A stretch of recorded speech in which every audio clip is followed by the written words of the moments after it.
Bismillahirrahmanirrahim. Assalamualaikum warahmatullahi wabarakatuh. Perkenalkan, nama saya Raihana, SHMA. Saya merupakan salah satu dosen program studi pendidikan Islam anak usia dini. Dalam kesempatan kali ini, saya akan memaparkan mata kuliah yang saya ampu. Salah satunya adalah mata kuliah psikologi umum. Mata kuliah psikologi umum ini memiliki bobot 3 SKS, merupakan mata kuliah wajib yang harus diambil oleh mahasiswa Prodi Pendidikan Islam Anak Usia Dini. Ilmu psikologi sangat berkaitan erat dengan ilmu pendidikan Islam anak usia dini. Sehingga mahasiswa harus mengetahui ilmu psikologi secara umum sebelum mereka mempelajari ilmu pendidikan anak usia dini. Ilmu psikologi atau mata kuliah psikologi umum ini diletakkan di semester 1. Sebagai dosen pada sebuah perguruan tinggi, saya telah melaksanakan tridharma perguruan tinggi. Salah satunya adalah pada bidang pengajaran. Pada bidang ini, saya menetapkan sistem pembelajaran yang mengacu pada DIA. Apa itu DIA? Pertama yaitu delivery, yaitu penyampaian dosen dalam pemberian materi pembelajaran, sehingga pembelajaran tersebut dapat diterima dengan baik oleh mahasiswa. Materi yang saya berikan mengacu pada capaian pembelajaran lulusan pada mata kuliah ini.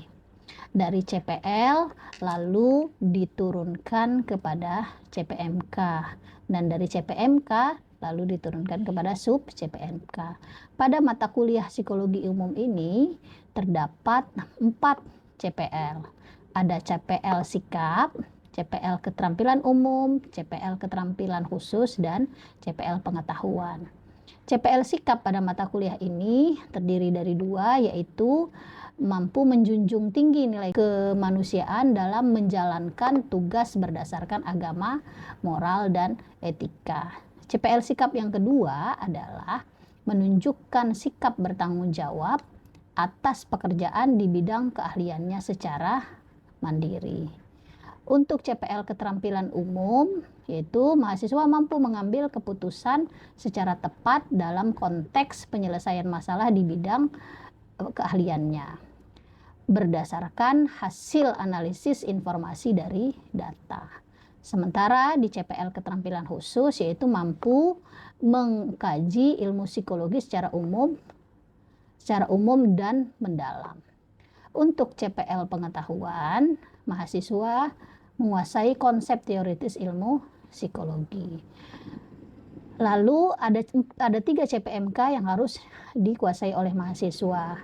Yang CPMK pertama adalah mahasiswa mampu memahami konsep dasar psikologi. CPMK kedua yaitu mahasiswa mampu menjelaskan aliran-aliran apa saja yang ada dalam psikologi. Dan yang ketiga, CPMK ketiga adalah mahasiswa mampu menjelaskan perkembangan manusia secara lebih mendalam. Dari CPMK diturunkan kepada sub CPMK. Ada 3 sub CPMK pada mata kuliah ini. Yang pertama yaitu mampu mengetahui dan menjelaskan konsep dasar psikologi. Sub CPMK kedua mampu mengetahui dan menjelaskan aliran-aliran dalam psikologi. Dan sub CPMK ketiga adalah mampu mengetahui dan menjelaskan perkembangan manusia. Ada 14 kali tatap muka dalam pertemuan pembelajaran mata kuliah ini, di luar ujian tengah semester dan ujian semester. Bahan kajian dalam pembelajaran ini atau materi dalam pembelajaran ini terdiri dari konsep dasar psikologi, aliran-aliran dalam psikologi, yang ketiga neurobiologi psikologi, yang keempat teori dasar perilaku manusia, yang kelima perkembangan manusia, yang keenam persepsi dan fantasi, yang ketujuh proses belajar, yang kedelapan memori, pertemuan ke-9 yaitu intelijensi, ke-10 motivasi, yang ke-11 perkembangan kepribadian, ke-12 stres dan konflik, ke-13 perilaku sosial, dan yang ke-14 adalah perilaku menyimpang. Untuk menunjang pembelajaran, saya menggunakan berbagai literatur sebagai berikut. Yang kedua adalah interaction, yaitu interaksi dua arah antara dosen dan mahasiswa. Adapun interaksi yang saya gunakan adalah menggunakan sistem SLC, yaitu Student Learning Center, di mana pembelajaran menggunakan SLC ini itu berpusat kepada mahasiswa. Sistem LSC sendiri memiliki 3 pendekatan. Pendekatan yang pertama adalah interaktif. Sekalipun pembelajaran tersebut berpusat pada mahasiswa, akan tetapi tetap ada interaksi yang dilakukan antara dosen dan mahasiswa, di mana dosen juga tentu akan memberikan beberapa pertanyaan dan mahasiswa menjawabnya, atau dosen menjelaskan lalu mahasiswa memberikan tanggapan. Pendekatan kedua adalah small group discussion, yaitu pada pendekatan ini mahasiswa benar-benar terlibat dalam pembelajaran. Mahasiswa membuat kelompok-kelompok kecil untuk membahas pembelajaran tersebut. Pendekatan yang ketiga yaitu self-directed learning. Bentuk SDL ini adalah pemberian tugas kepada mahasiswa baik dalam bentuk tugas kelompok maupun tugas individu. Nah, dalam pembelajaran ini saya juga menggunakan platform cerdas, di mana pada sistem cerdas ini mahasiswa dapat melakukan absensi, pengumpulan tugas, dan lain sebagainya. Yang ketiga adalah assessment. Assessment merupakan aspek penilaian di mana terjadi proses penilaian untuk mengukur kemampuan mahasiswa secara objektif dalam menerima materi pembelajaran. Indikator yang digunakan dalam penilaian ini terdiri dari presensi 10%, tugas mandiri baik terstruktur ataupun tidak terstruktur itu 30%, partisipatif di kelas itu 15%, UTS 20%, dan UAS 15%. Hasil asesmen yang saya lakukan dan saya sampaikan kepada mahasiswa agar mahasiswa mengetahui bentuk penilaian yang saya lakukan secara transparan dan objektif untuk mendapatkan hasil yang baik. Itulah sistem pembelajaran yang saya gunakan dalam pembelajaran mata kuliah psikologi umum. Selanjutnya, saya akan menampilkan proses pembelajaran saya secara luring di dalam kelas. Dan selamat menikmati. Oke, Assalamualaikum warahmatullahi wabarakatuh. Waalaikumsalam warahmatullahi wabarakatuh. Hari ini kita bertemu kembali ya dalam mata kuliah psikologi umum. Sebelum kita mulai pembelajaran kita hari ini, ada baiknya kita berdoa dulu. Berdoa dipimpin oleh Rizky Rohimah, dipersilahkan.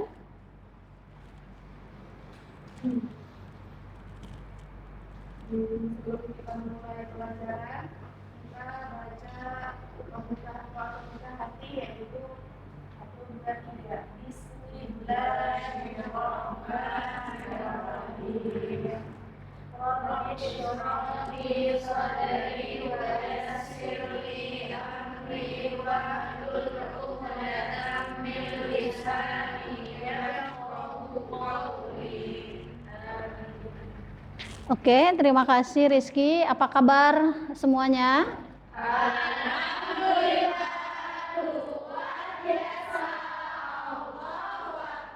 Alhamdulillah ya.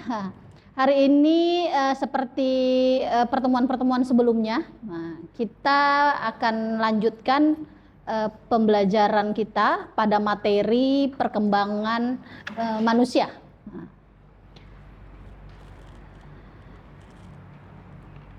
Kita akan lihat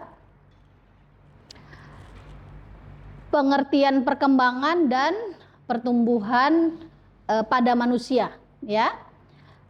Nah, ada beberapa pendapat. Pertama kita lihat menurut Marlowe, apa itu perkembangan manusia? Nah, kalau kita lihat perkembangan itu sebagai peningkatan keterampilan dan kapasitas anak untuk berfungsi secara bertahap dan terus-menerus ya. Artinya perkembangan itu bisa terjadi karena ada proses peningkatan keterampilan yang dilakukan secara bertahap dan terus-menerus gitu ya. Jadi nggak bisa dia langsung melompat atau misalnya tidak dilakukan secara terus menerus ya, nggak bisa berkembang jadinya gitu ya. Jadi itu yang kemudian pertumbuhan ini kalau kita lihat pengertian perkembangan dan pertumbuhan ya. Kalau tadi perkembangan, nah yang sekarang itu adalah pertumbuhan. Apa itu pertumbuhan? Sebagai suatu peningkatan ukuran tubuh yang dapat diukur dengan diameter dengan meter atau sentimeter untuk tinggi badan dan kilogram atau gram untuk berat badan. Nah, kalau kita lihat di sini antara perkembangan dan pertumbuhan gitu ya, maka kita bisa lihat kan perbedaannya gitu ya. Kalau perkembangan tadi ada proses yang bertahap gitu. Terus dan dilakukan secara terus-menerus, sementara di pertumbuhan ada proses peningkatan ukuran tubuh gitu ya. Ada peningkatan tinggi dan berat badan gitu ya. Kemudian kita lihat menurut Well dan Wong, kalau perkembangan itu lebih menitik beratkan pada perubahan yang terjadi secara bertahap dan dari tingkatan yang paling rendah ke tingkatan yang paling tinggi dan sifatnya kompleks. Artinya perkembangan itu lebih menitik beratkan pada perubahan yang dilakukan secara bertahap dan prosesnya itu lebih kompleks gitu kan. Mulai dari bayi usia 0 bulan, artinya baru lahir gitu ya, sampai masa sekarang gitu, atau mencapai masa atau maksimal masa usia dininya gitu, usia 8 tahun. Itu kan ada proses yang bertahap yang terjadi gitu. Kemudian kalau pertumbuhan itu sebagai suatu peningkatan jumlah dan ukuran. Nah, apa benang merahnya antara dua ahli ini gitu ya, tadi Marlow dan sekarang Well dan Wong. Apa benang merahnya? Coba Sarifah. Menurut Wong dan Wong ini perkembangan itu dari tingkat yang paling rendah ke tingkat yang paling tinggi. Pertumbuhannya itu peningkatan jumlah dan ukuran. Sedangkan menurut Marlow tadi perkembangan itu secara bertahap dan terus menerus. Kalau pertumbuhannya itu yang dapat diukur seperti berat badan, tinggi badan. Iya, maksudnya ada benang merahnya nggak antara dua pendapat ini? Sama-sama mengalami perubahan. Untuk ya. Kalau untuk sama artinya sekalipun menurut Marlow dan Wong gitu ya, perkembangan adalah proses bertahap kan? Proses bertahap, terjadinya secara bertahap. Sementara pertumbuhan ada proses peningkatan jumlah dan ukuran. Kan Marlow juga tadi berbicara tentang jumlah dan ukuran kan, sentimeter, meter, berat badan gitu kan. Nah, itu ya. Kemudian kita lihat di sini ini lebih jelas antara perbedaan antara pertumbuhan dan perkembangan. Kalau pertumbuhan itu dalam bahasa Inggrisnya disebut growth, artinya tumbuh gitu ya. Sementara perkembangan disebut development, berkembang dia. Ya, kalau pertumbuhan itu bisa dilihat dalam hal jumlah, ukuran, dan arti pentingnya.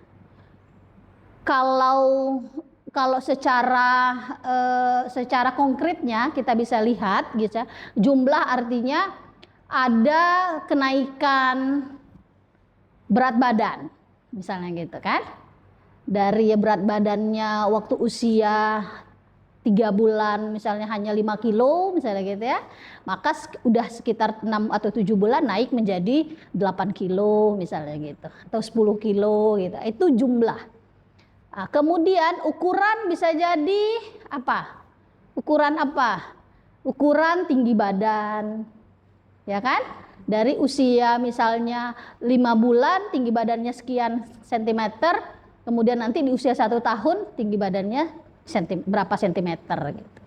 Nah, dia ke arah jasmania, artinya yang bertumbuh itu adalah jasmani atau fisiknya, tinggi badannya, berat badannya gitu kan. Nah ya, kemudian secara fisiologis itu secara fisik yang terlihat. Sementara perkembangan itu adalah dalam hal menjadi mekar, luas dan terbentang. Mekar dari yang dia tidak bisa menjadi bisa.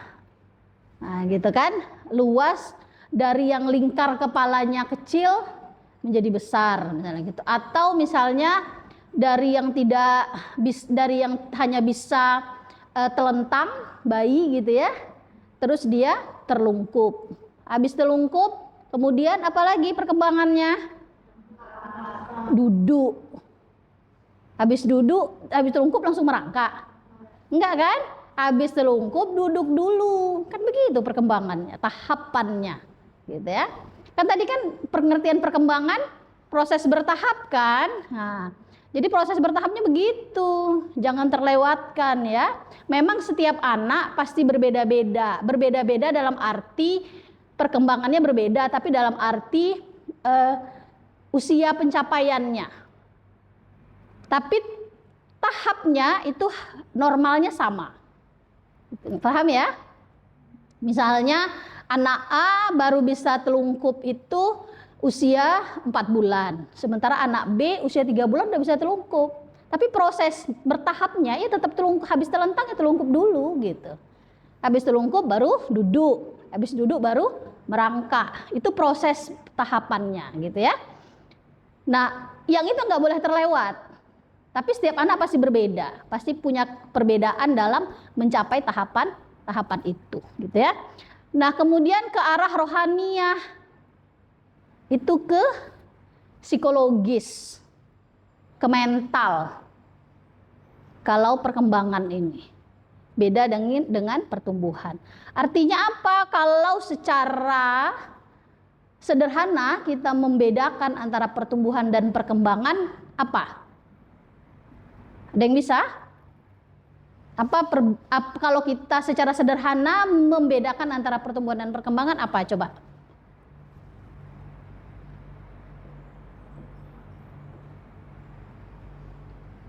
Apa? Dila? Pertumbuhan itu dia tuh secara fisiknya, dari berat badannya, dari tinggi badannya, ukuran badannya. Tapi kalau dia perkembangan dari itu tuh secara psikologisnya, secara mentalnya. Dia tuh perkembangannya itu secara bertahap, dari dia terletak, dia tengkurap, terus dia duduk, baru dia merangkak dan berjalan. Ada lagi? Itu masih agak panjang. Tapi kalau ditanya apa beda perkembangan dan pertumbuhan, bahasa menjawabnya secara ringkas apa?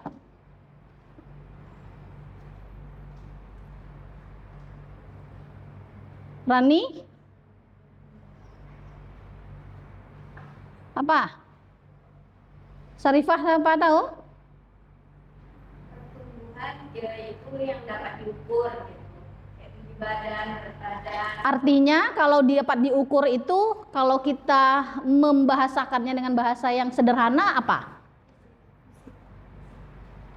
Kan apa?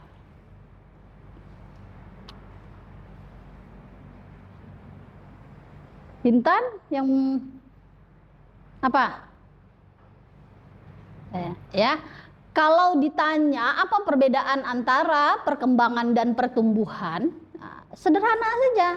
Pertumbuhan itu dilihat dari kuantitatifnya, sementara perkembangan dilihat dari kualitatifnya.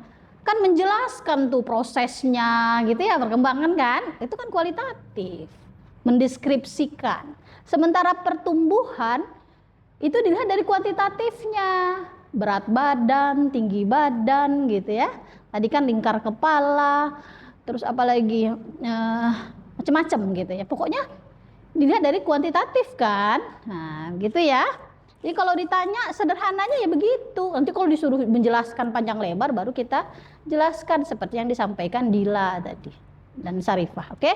Selanjutnya ya kita lihat karakteristik pada perkembangan dan pertumbuhan. Apa saja perkembangan berlangsung sepanjang hidup. Jadi dia nggak berhenti, nggak stuck gitu ya. Mentang-mentang sudah mencapai usia dininya kan sampai 8 tahun. Udah selesai usia dininya berhenti perkembangannya. Bisa bayangkan nggak tuh gimana perkembangan manusia berhenti? Nggak bisa kita membayangkan ya kan. Karena memang perkembangan itu sifatnya berlangsung sepanjang hidup. Apalagi ketika masa pubertas kan. Usia akhir SD itu kan sampai awal SMA itu kan lagi masa pubertas. Itu perkembangan sedang naik-naiknya gitu ya, baik secara fisik maupun secara psikologis. Kemudian perkembangan bersifat multidimensi, perkembangan mempengaruhi satu sama lain dari fisik, psikologis dan emosi. Nah, ini tadi multidimensi itu dari segala aspek dia berkembang. Tidak hanya fisiknya saja yang menjadi lebih bertumbuh gitu ya. Kaitannya dengan pertumbuhan, tetapi juga emosionalnya, kognitifnya gitu kan? Berkembang nggak? Kembang. Mentalnya, psikologisnya kan berkembang. Jadi usia itu mempengaruhi perkembangan fisik, pikiran, dan emosi seseorang. Kita lihat kan, ini yang normalnya ya. Tapi kalau tidak ada ketidaknormalan itu kasuistik, kasus lain. Misalnya ada usianya sudah 8 tahun, Mas, tapi tinggi badannya masih seperti anak usia 5 tahun gitu ya. Coba pemikirannya adalah pemikiran usia 8 tahun. Tetapi normalnya usia misalnya 8 tahun, maka biasanya pemikiran adalah pemikiran anak usia 8 tahun. Usia anak kelas 5 SD itu pemikirannya adalah pemikiran anak usia kelas 5 SD. SMA usianya misalnya 17 tahun, tapi pemikirannya pemikiran anak SD. Bisa nggak terjadi itu? Kalau orang yang tidak normal bisa. Tapi normalnya usianya 17 tahun, maka pemikirannya juga, emosinya juga, psikologisnya adalah berusia 17 tahun. Kemudian perkembangan multi arah ini tadi ya. Jadi dari segala aspek dalam kehidupan sekaligus penyusutannya. Multi arah itu dari berbagai aspek perkembangan itu. Jadi bisa karena makanan, karena lingkungan gitu ya, itu bisa mempengaruhi perkembangan. Kemudian perkembangan bersifat plastis. Perkembangan sudah terbangun secara bertahap, mulai dari bayi, anak-anak, remaja, dewasa, dan manula. Jadi hebatnya dan luar biasanya Allah tuh itu tadi.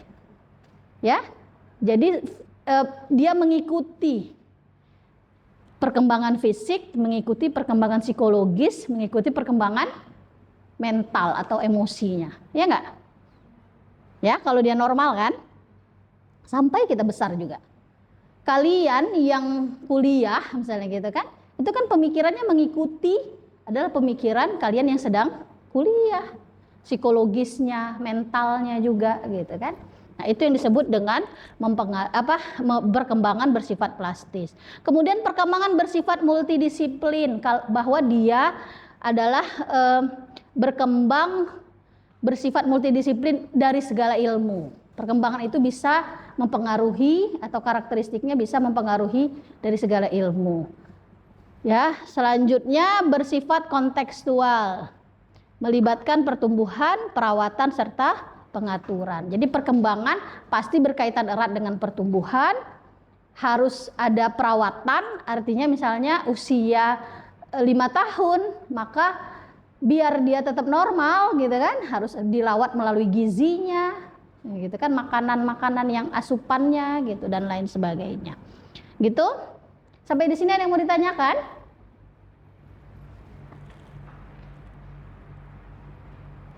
Nah, kalau kita lihat dari karakteristik pertumbuhan itu tadi ya, karena dia kuantitatif, maka sifatnya yang dilihat apa? Jumlah, ukuran, bentuk, ya, luas, tinggi serta berat pada fisik seorang anak. Nampak bedanya ya? Setelah makin ke belakang kelihatan beda antara perkembangan dan pertumbuhan. Ada yang mau ditanyakan?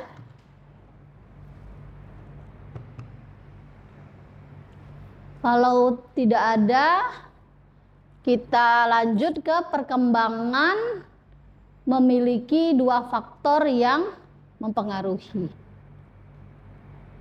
Ada faktor internal dan faktor eksternal. Faktor internal itu pertama usia. Tadi udah Ibu jelaskan juga kan? Usia itu bagaimana usia itu bisa mempengaruhi perkembangan seseorang, perkembangan individu, gitu kan? Ya. Kalaupun tadi Ibu ulangi lagi, kalaupun ada usia seseorang tapi tidak sejalan dengan kognitifnya, dengan emosinya, ya, dengan mentalnya, gitu ya, itu lain kasus. Berarti dia masuk kasus-kasus individu yang tidak normal, gitu ya. Nah, tetapi kalau pada umumnya, normalnya usia itu mengikuti perkembangan kognitif, perkembangan emosi, ya kan, seseorang atau individu, gitu ya.